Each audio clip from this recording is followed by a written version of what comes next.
च भव्यं च सर्वं यश्चाधितिष्ठति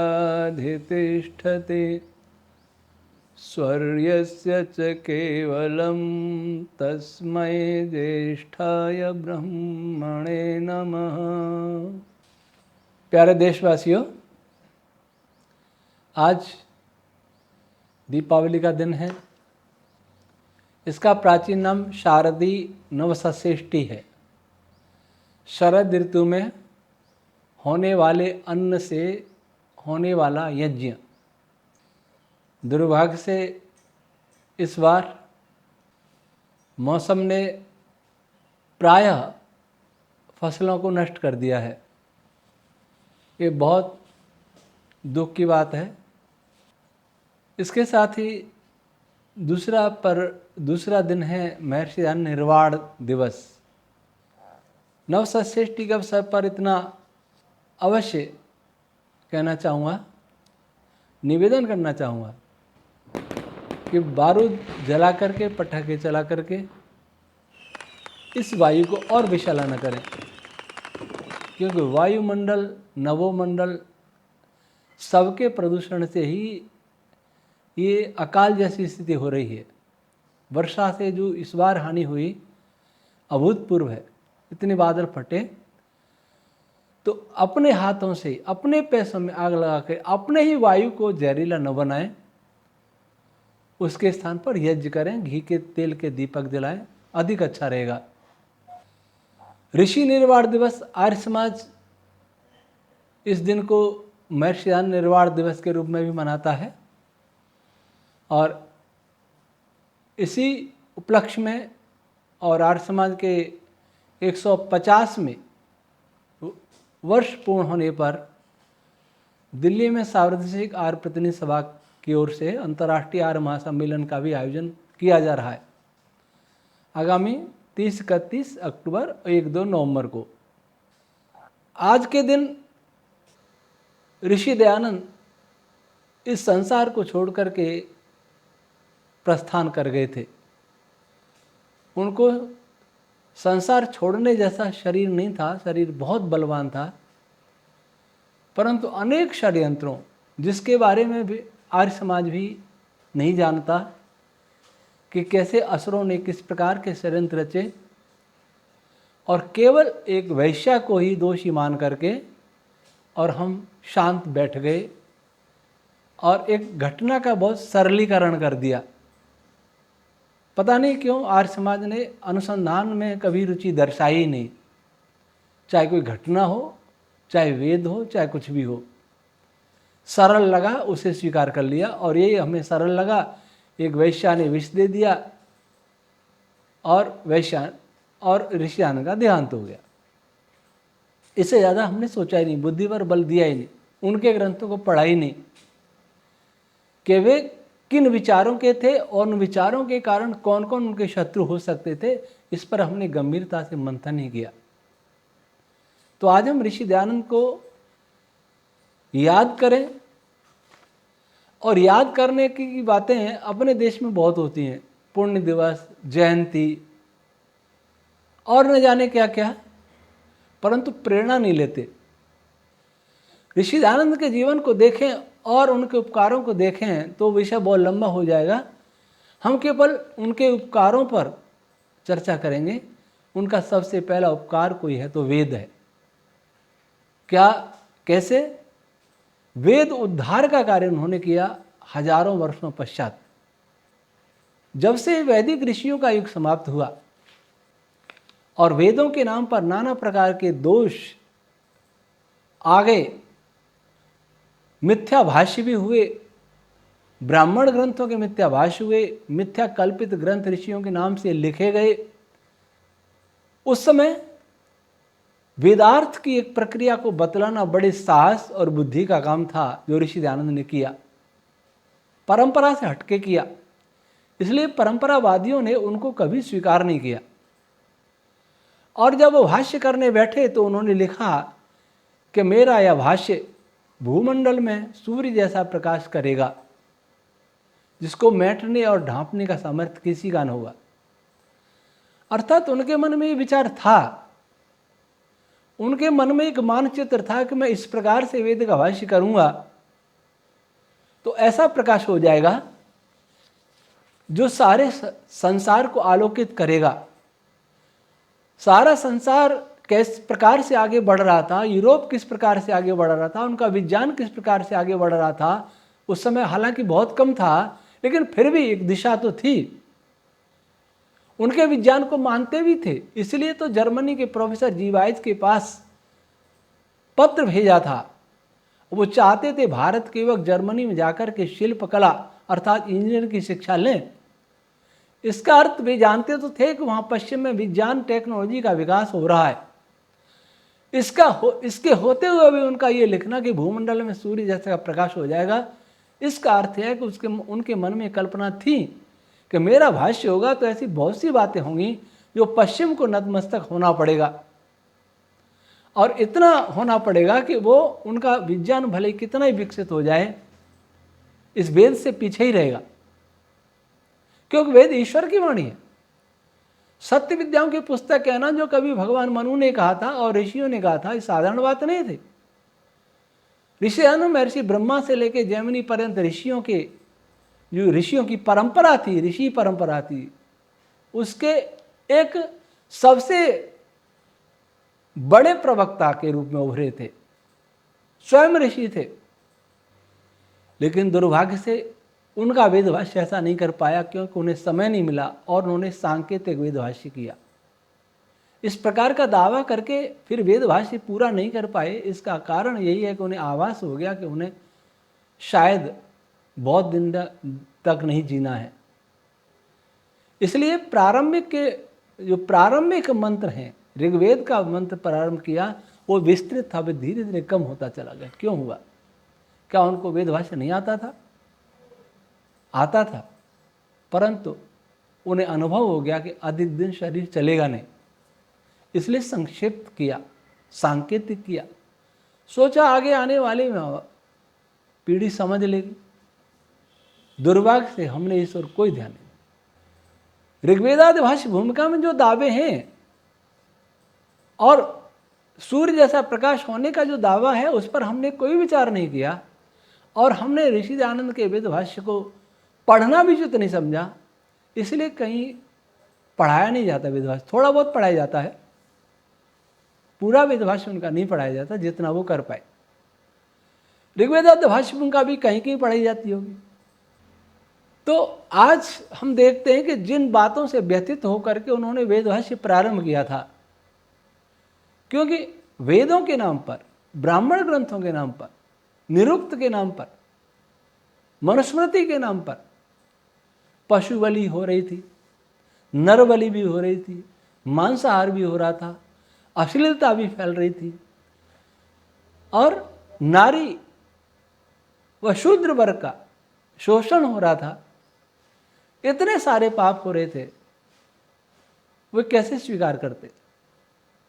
इसलिए उन्होंने वेदभाष्य करने का सोचा, और उन्होंने ये भी लगा कि सायण आदि के वेदभाष्य केवल कर्मकांड परक हैं। स्कंद स्वामी का भी देखा होगा और भी देखे होंगे। वेद के संपूर्ण विज्ञान को प्रकाशित करने वाला कोई भाष्य नहीं दिखाई दिया, इसलिए उन्होंने स्वयं भाष्य करने का प्रयास किया। तो क्या आज वे परिस्थितियां समाप्त हो गई जो ऋषि दयानंद के समय थी? क्या आज वेद भाष्यों में इस प्रकार के दोष नहीं है? ऋषि दयानंद के भाष्य छोड़ करके, चाहे आर्य विद्वान हो चाहे पौराणिक विद्वान हो जो सनातनी कहते हैं, क्या आज पशु बलि नहीं है? समाज में नहीं है पर ग्रंथों में तो है। समाज में भी बहुत है। दक्षिण में जाओ, बंगाल में जाओ, पूर्व उत्तर के राज्य में जाओ, यहाँ भी कभी खबरें आ जाती हैं कि बच्चे की बलि चढ़ा दी, माता पिता नहीं। क्या हो रहा है? किसके नाम पर हो रहा है? शास्त्रों के नाम पर हो रहा है, धर्म के नाम पर हो रहा है। नरबलि भी चढ़ती है आज भी। मांसाहार दक्षिण में और पूर्व में खूब होता है।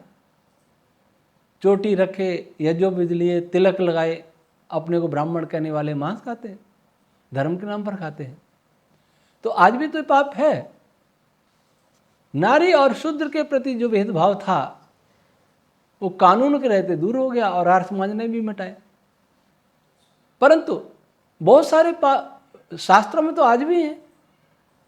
मनुस्मृति को तो शुद्ध किया बड़े प्रयास से डॉक्टर सुरेंद्र कुमार जी ने, लेकिन दूसरे ग्रंथ, वेद के व्याख्यान माने जाने वाले ब्राह्मण ग्रंथ, निरुक्त, इनमें तो सब है।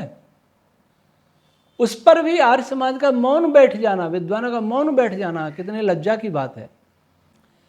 जिन कारणों से ऋषि दयानंद को पौराणिक मत वादियों से पृथक एक अलग समाज का गठन करना पड़ा, वह समाज भी आज उसी रास्ते पर जा रहा है। पशु बलि नहीं करता, आर्य समाज ने कभी बलि नहीं दी, कभी मांस भक्षण का समर्थन भी नहीं करता, कभी अश्लीलता का समर्थन भी नहीं करता, कहीं छुआछूत का समर्थन भी नहीं करता। परंतु उनके ग्रंथों में, उनके भाष्यों में अगर ये बातें हैं तो उस पर मौन साधना क्या उचित है? क्या लज्जाजनक नहीं है? कल्पना करें आ ऋषि दयानंद होते और वो हमारे ग्रंथों को देखते, वो क्या कहते? सत्यार्थ प्रकाश में एक समलस और जोड़ देते, आर्य समाज मत समीक्षा, या भंग कर देते आर्य समाज को। व्यवहार में तो नहीं करते, वो शास्त्रों में है, इसको शुद्ध नहीं कर पाए, यही पढ़ा रहे हो। और पढ़ाते हुए मैं नहीं समझता कोई गुरुकुल में ऐसा पढ़ाएगा, परंतु जहां ये आया है उस प्रकरण को पन्ने पलट तो जाएगा, या ये कहेगा कि क्या करें, लिखा है तो। किसका उत्तरदायित्व था? क्या हमारा उत्तरदायित्व नहीं था? आज वेद भाष्यों को देखें, ब्राह्मण ग्रंथों को तो ऋषि दयानंद भाष्य किया नहीं, दूसरों ने किया, वो बिल्कुल किसी काम का नहीं है। उसको अगर कचरा समझ के फेंक दिया जाए तो भी उचित है, क्योंकि उस भाष्य को जो पढ़ेगा वो बिगड़ेगा, उसकी वेद के प्रति, ऋषियों के प्रति श्रद्धा नहीं बढ़ेगी, अश्रद्धा पैदा हो जाएगी। लेकिन वेद भाष्य को भी पढ़ेगा तो क्या लगेगा कि मैं ईश्वर का ग्रंथ पढ़ रहा हूं। वेदों के विषय में बातें करना सरल है, मंच पर यह कहना कि वेदों में सब विज्ञान है, ये सरल है, लेकिन उसको समझना, उसको सिद्ध करना, ये बहुत कठिन है। वेदों की प्रशंसा में बहुत गीत गाए गए। प्रकाश जी हुए आर्य समाज के, उन्होंने एक प्रसिद्ध गीता वेदों का डंका आलम में बजवा दिया ऋषि दयानंद ने। इसका पंडित मोतीलाल शास्त्री ने मजाक भी बनाया अपने एक ग्रंथ में, शायद शतपथ ब्राह्मण के भाषण में। यह तो बात सत्य है। जिस काल में वेद के अर्थ को समझा नहीं जाता था, लोग ये कहते थे वेद का अर्थ तो कोई नहीं जानता, वेद व्यास जी जानते थे और कोई नहीं जानता। उस काल में ऋषि दयानंद ने वेद मंत्रों का अर्थ होता है यह सामान्य व्यक्ति को बताया, परंतु वह वेदों का डंका आलम ब्रह्मांड कभी अतिशयोक्ति में लगता है। क्या हमारे घरों में बज पाया? हमारे घरों में मैकाले का डंका बज रहा है और मंच पर भजन रंगमंच सजाया जा रहा है, वेदों का डंका आलम में बजवा दिया देव दयानंद। कभी हमें विचार नहीं होता कि जो हम कह रहे हैं उसके लिए हम क्या कर रहे हैं। क्या हम वेद का स्वाध्याय करते हैं? और करते हैं तो क्या हमें लगता है कि ईश्वर की वाणी है? वेद का भाष्य तो ऐसा होना चाहिए जो लगे कि ये संसार के सबसे बड़े वैज्ञानिक, संसार के निर्माता, ब्रह्मांड के निर्माता ने ये लिखा है। ब्रह्मांड का रचयिता अगर कुछ लिखेगा, कुछ कहेगा, तो उसमें बहुत बल होगा, बहुत विज्ञान होगा, बहुत गंभीरता होगी। लेकिन ऐसा कहीं दिखाई नहीं देता।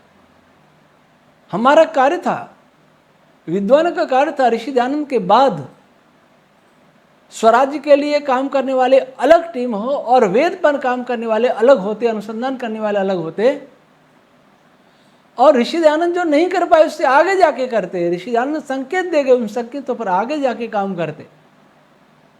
कोई हमें मार्ग बतावे कि दिल्ली का मार्ग कौन सा है, उसने उंगली से ऐसे बता दिया, हम वही उंगली से दूर, वही उंगली के नीचे जाके बैठ गए कि हमने उसी को दिल्ली समझ लिया, हम दिल्ली पहुंच गए, एक कदम भी आगे नहीं बढ़े। फिर हम वेदों की बात करें। इसलिए आज क्या हुआ, हम लोगों ने वेद की बात ही करना बंद कर दिया। क्या शुरू कर दिया? आर्य समाज ने ये किया, आर्य समाज ने वो किया, ऋषियानंद ने ये किया, स्वामी श्रद्धानंद जी ने ये किया। वेद की बात कम, आत्मश्लाघा ज़्यादा। आत्मश्लाघा कोई भी कर सकता है, और हमारे पूर्वजों ने किया तो हमें अधिकार भी है उस आत्मश्लाघा का, परंतु हम क्या कर रहे हैं? हमने क्या किया? मैं बात वेद तक रहूँगा, वेद तक ही सीमित रखूँगा। अभी वेद के लिए तो बहुत कम हुआ ही नहीं। एक प्रतिभाशाली आए थे, पंडित गुरुदत्त विद्यार्थी, अगर वो जीवित रहते तो शायद इस पर काम करते। थोड़ा बहुत किया और चले गए। उसके बाद पंडित भगवत रिसर्च स्कॉलर आए, बहुत पढ़ा, वो भी संकेत दे के चले गए, परंतु किसी ने उन संकेतों पर काम करना प्रारंभ ही नहीं किया। आज आर्य समाज को सबसे बड़ी आवश्यकता है कि वेद, ब्राह्मण ग्रंथ आदि ग्रंथों को शुद्ध किया जाए, इनका शुद्ध भाष्य प्रस्तुत किया जाए। कोई भी सभा इस काम को नहीं कर रही। शारदीय सभा, परोपकारिणी सभा, और कोई सभा और कोई संस्था, किसी के मन में विचार नहीं। प्रचार करो, प्रचार करो, पर विचार मत करो, ऐसा बन गया। कितनी भीड़ जुटा सकते हैं? हमसे ज़्यादा बड़ी बड़ी भीड़ एक पौराणिक साधु जुटा लेता है, तो ये कोई बड़ा काम नहीं भीड़ जुटाना। हमारे कार्यक्रम नेताओं की भेंट चढ़ जाते हैं, और वे नेता क्या करते हैं? अच्छी बात है, अगर बड़े नेता आते हैं, माननीय प्रधानमंत्री आते हैं और कोई आते हैं, अच्छी बात है, परंतु वे तो जहाँ जाएंगे उसी की प्रशंसा करेंगे। हमारे यहाँ ऋषियानंद की बात कह जाएंगे, और दूसरी जगह जाएंगे तो भारतवर्ष को 5000 वर्ष पुराना कह देंगे, और बहुत सारे जहाँ जाएंगे उनको तो वैसा ही कहना पड़ता है, क्योंकि उनके सभी मतदाता हैं। लेकिन हमारे मंच इस काम क्यों नहीं आते कि वेदों के कुछ वैज्ञानिक रहस्यों को संसार के सामने बताएं? इसके लिए मंच नहीं है। इसके लिए मंच होना चाहिए, पर आज मंच नहीं है, रंगमंच है, और रंगमंच में ये काम नहीं आता। रंगमंच पर विज्ञानों का उद्घाटन नहीं होता। इसलिए हम 150 वर्ष में कहां से कहां पहुंच गए। एंड्रू जैक्सन था अमेरिका का विद्वान, ऋषि दयानंद के हृदय की आग को वो समझ गया, ऋषि दयानंद के विचारों को वो पढ़ गया, अंतःकरण में क्या योजनाएं थी, क्या सपने थे, उसने जान लिया। दूर बैठे, हजारों मील दूर बैठे, उसने ऋषि दयानंद के व्यक्तित्व को जो समझा, वो आर्य समाज के बड़े से बड़े विद्वान नहीं समझ पाए। क्या लिखता है वो कि दयानंद के हृदय में जो आग जल रही है, वो भट्टी, आर्य समाज रूपी भट्टी, पूरे सारे संसार से अज्ञान, दोष, दुरितों को नष्ट कर देगी। प्रेम और सहकार, भाईचारा सब फैल जाएगा, वैदिक धर्म की स्थापना हो जाएगी, अन्य सभी मत मतांतर मिट जाएंगे। ये वो सोच रहा था, कह रहा था, और ये वास्तव में ऋषि का सपना भी था। जब उदयपुर में पूछा था पंडित विष्णु मोहन पंड्या ने कि भारतवर्ष की उन्नति कैसे होगी, तो उन्होंने कहा, एक धर्म, एक भाषा, एक भावना बनाए बिना किसी देश की उन्नति संभव नहीं। क्या हम ऐसा कर पाए? भारतवर्ष नहीं, वेद विज्ञान का ग्रंथ है, इसलिए ब्रह्मांड का ग्रंथ है। ब्रह्मांड तो दूर, अपने भारतवर्ष को ही कर लेते, भारतवर्ष को ये बता देते कि वेदों में ये है, पर ऐसा नहीं किया। ऐसा करना हर व्यक्ति का सामर्थ्य भी नहीं है, पर विचार तो किया होता। बहुत सामर्थ्यवान विद्वान भी आए हैं, परंतु उन्होंने इस दिशा में विशेष कुछ क्यों नहीं किया, दूसरी दिशा में लग गए। और आज कोई करता है तो अलग थलग रहता है, क्योंकि उद्देश्य रहा ही नहीं है। वेद को हमने नहीं छोड़ दिया। एक विदेशी हमारी प्रशंसा करे, एक विदेशी हमसे अपेक्षा करे, और हम अपने ही घर में निष्क्रिय बैठ गए, बिल्कुल नादान बन गए, वेद से नादान हो गए, और नादान भाषण करें, योजना बनाएं, प्रचार करें।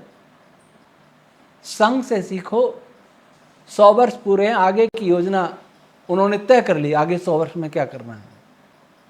और हमारे सम्मेलन में ये योजना बनी कि अगला सम्मेलन कब करना है और किन किन को बुलाना है, ये योजना रहेगी।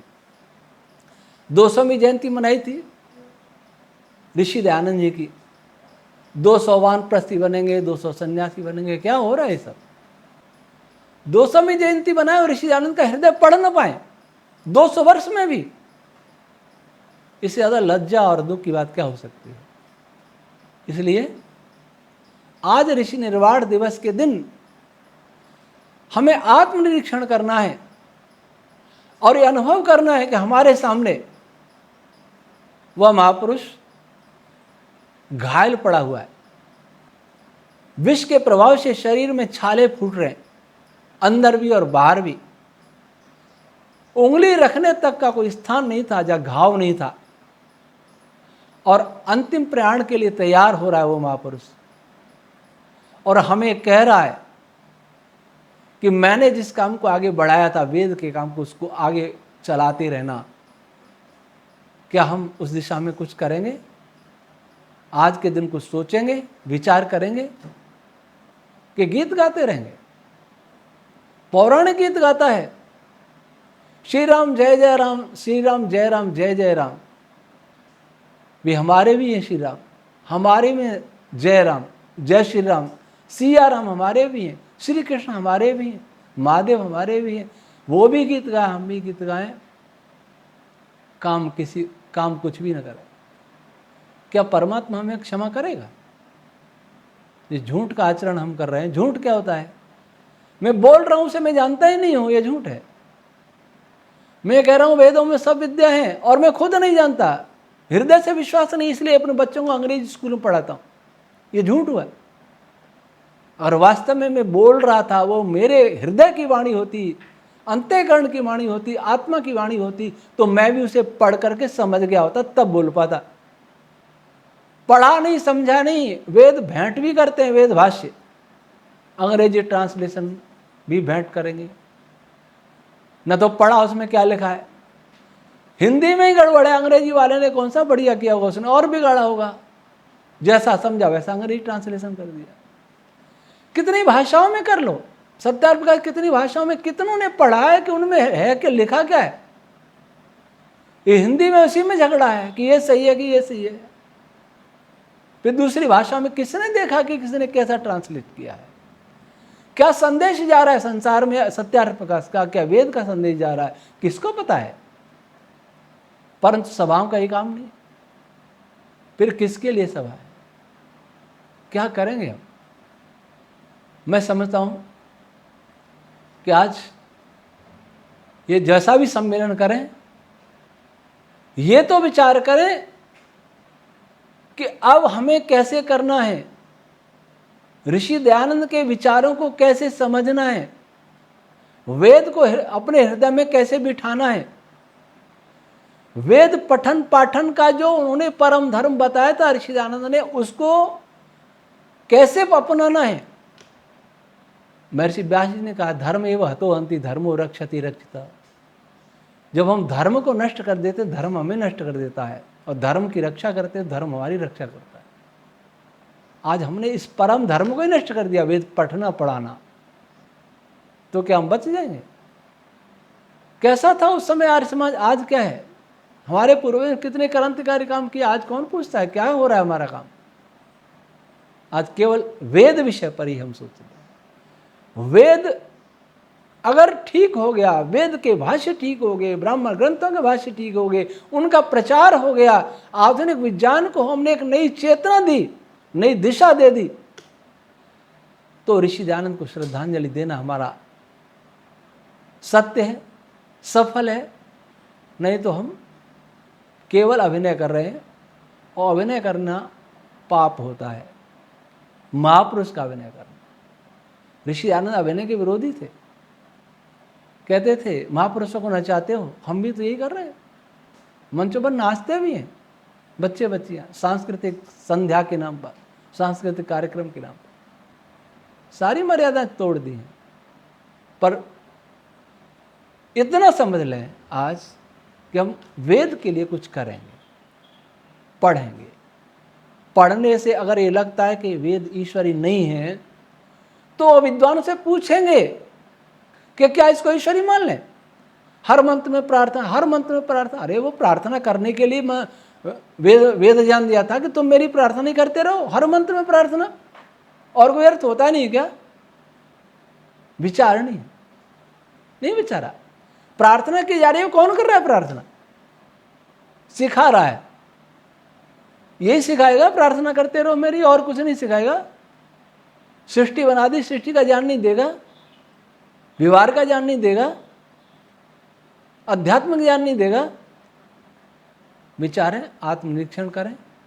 जो आत्मनिरीक्षण नहीं करता वो नष्ट हो जाता है, व्यक्ति हो, देश हो, समाज हो, कोई भी हो। इसलिए आप सबसे निवेदन है कि इन बातों पर आप विचार करके देखें। स्वयं पढ़ें भाष्यों को, ब्राह्मण ग्रंथों के भाष्यों को पढ़ें, उपनिषदों के भाष्यों को पढ़ें, फिर देखें कि क्या हम इससे दुनिया को बदल सकते हैं, कुछ दे सकते हैं। नहीं दे सकते हैं तो क्या ग्रंथों में गलती है? क्या ये ग्रंथ नहीं है, ईश्वरी नहीं है, या ऋषियों के नहीं है, या ऋषि विद्वान नहीं थे, मूर्ख थे, या वेद ईश्वरी नहीं है? अगर ईश्वरी नहीं है तो फिर बोले नहीं, तो आर्य समाज का आधार ही समाप्त हो गया। और ईश्वरी है तो ईश्वरी सिद्ध करने का प्रयास भी करें। ओम शांति।